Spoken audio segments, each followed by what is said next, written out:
WQOW. This is Eau Claire's own News 18 Daybreak.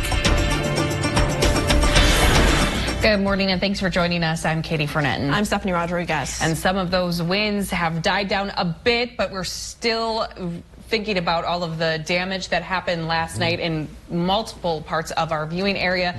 Justin, what can you tell us about this morning so far? Well, it's going to be tough. Obviously, we need the sun to come up before we can start really seeing how that damage has affected areas. Obviously, there's more on our website, and we'll have more coming up here in a moment on what's going on in places like Stanley. But the wind gusts are still strong, so even if you're out trying to look at some of that damage here early this morning, the high wind warning is in effect for another half hour. Wind gusts could exceed 50 to 60 miles an hour here still as we go throughout our morning. The Stanley Police Department is sharing pictures of the extensive damage throughout the area.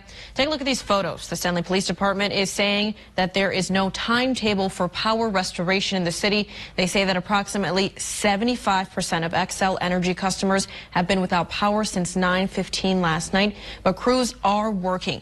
They also want people to resist the urge to go out and view the damage because of the down power lines throughout the town and, of course, those high winds that we just heard from Justin. Stanley schools will be closed today. We do have a crew on their way now. We will be hearing from them live in this half hour of Daybreak, so stick around for that. Now, we also had a crew in Stanley during the overnight hours just after that storm went through. Now, this construction business in Stanley, Koala is completely destroyed. As you can see here in the video, there are two buildings that made up this business, and they have been standing since 2000. We spoke with the owner, Bill, who said he had just gone to bed around 10 p.m. when his daughter sent him a text saying that their two buildings off Industrial Park Road were gone. I don't know. I just don't know what to do here. I don't know where do we go from here, you know? We just gone to bed and we heard it thunder and lightning and I just, man, I can't believe that. But we had no wind, and then God, it come to town here and it's like, holy cripe. Right. It really raised heck. He says that they will be working right away this morning to begin cleaning up. Now, among the rubble of his buildings were some personal items, and one untouched item was a picture frame filled with photos of his family. And the Altoona Police Department is saying that many areas around Eau Claire County are without power this morning. If you are experiencing an outage, they say to not call dispatch or 911, but to contact your power provider. They also say that police and fire departments are handling down trees, wire, and other debris-related issues. They ask for the public's patience as this cleanup gets underway. Now, they're also warning about road conditions this morning as those temperatures drop and the roads remain wet. So a reminder to give yourself extra time, slow down, and give extra stopping room, and to be alert for slippery conditions. A major development in a case we've been following for over a year after a woman's body was found in a suitcase in Chippewa County. Yesterday, murder charges were filed against the man who investigators say killed the woman. We also learned that she was pregnant when she died. Jose Dominguez Garcia from Reedsburg is charged with first-degree murder, murder of an unborn child, and hiding a corpse. This is his mugshot from an unrelated court case. He is charged in the death of his girlfriend, 26-year-old Rosalie Rodriguez.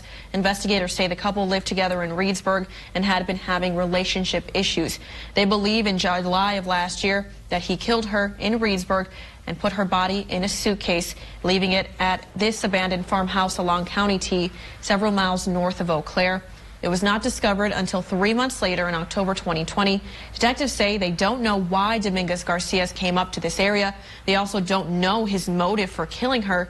He is not in custody. A warrant has been issued for his arrest, but officials fear he may have left the country.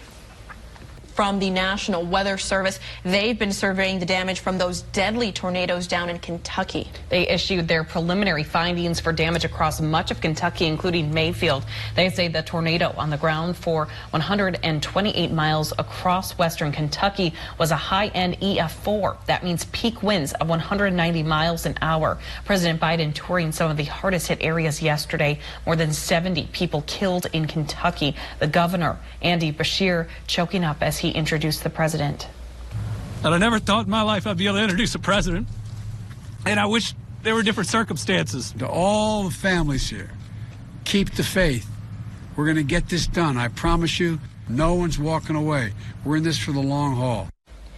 The president acknowledging the pain and suffering in the community, announcing the federal government will cover 100% of the cost of all emergency work for the next 30 days. Yeah, Steph, we're going to get right back into that winter-like weather here. Windy conditions continue, though. Even though our high wind warning has expired at 6 a.m., we're going to continue to see some gusty winds across the Chippewa Valley through the remainder of your day today. Take a look out there now as we look at the highest wind gusts from yesterday. In a severe thunderstorm, we had 67-mile-an-hour winds recorded in Eau Claire. And that was likely across a lot of places, especially over in Clark County and southern parts of Chippewa County up towards Stanley, where the disaster is this morning. What we're seeing now, though, is still some gusty winds, upwards of 40 miles an hour in Eau Claire. And these are going to continue to come in out of the southwest. And as they do that, they're going to continue to provide colder temperatures for the rest of our day today. Sustained winds, not wind gusts, but sustained winds anywhere from 15 to 25 miles an hour here this morning. So, yes, it's settling down a little bit, but it's still going to be breezy for most of your day today, and it's bringing in much colder temperatures. The Chippewa Valley starting to see a 5 to 10 degree temperature difference from this time yesterday, and we're going to start to inch into temperature differences upwards of 15 to 20. That means that we're falling below freezing this morning, which also means that anywhere that's still wet, we'll see the chance for a flash freeze. 31 feels like 18 in Eau Claire. Some spots falling into the upper 20s already. That's where we're likely going to land this afternoon. As we told you, many of us across the Chippewa Valley waking up this morning to lots of damage from last night's storms and those winds that we have been hearing just howling throughout the night and into the morning. And Stanley saw massive damage. That's where Alyssa Lyons is this morning. Alyssa, you've been out there for over an hour now. Emergency crews are blocking off areas. What else have you been seeing this morning? Yeah, we actually just had a light fall down, and as you can tell, it is pitch black out here. 75% of the power is out. Fire crews downtown have the entire downtown blocked off. We can't even get through. Even in the distance behind me, they have one of the main roads to get to downtown blocked off. So you can't even really get near it. We've had cars try to roll through here and turn around. As you can see, just a ton of debris on the ground. We have trees up in the power lines down. I know crews were starting to work on it, so they are getting to it from what we know. Trees really, though, hanging on by a thread. The wind gusts so high that some of the even like the sale signs for houses, they're sitting at an angle. Traffic lights are completely down. Sign streets are down as well. But really, we're seeing just debris from houses flying around, trees and power lines. So if you are driving, make sure you drive with caution. Otherwise, definitely stay home. Absolutely. It's pitch black, as we saw there in the beginning of Alyssa's live shot. You are being urged by the Stanley Police Department, if you live there in town, to stay at home and to not go out to try to see that debris, because it is everywhere. But if you are in need of help, they are offering assistance. Correct, Alyssa? Where can people go this morning? Yeah, the community shelter is open. They've been taking in people all night. And, you know, neighbors helping neighbors, that's been huge here. We've seen cars drive by just asking if anyone needs help.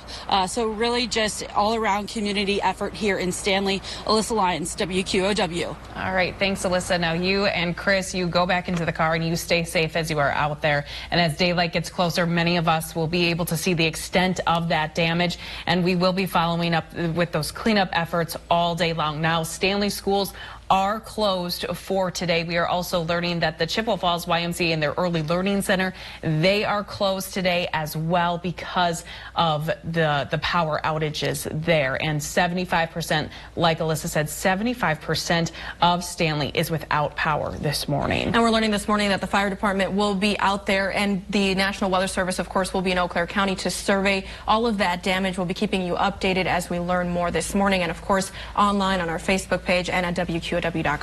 Going upwards of 40 miles an hour already this morning.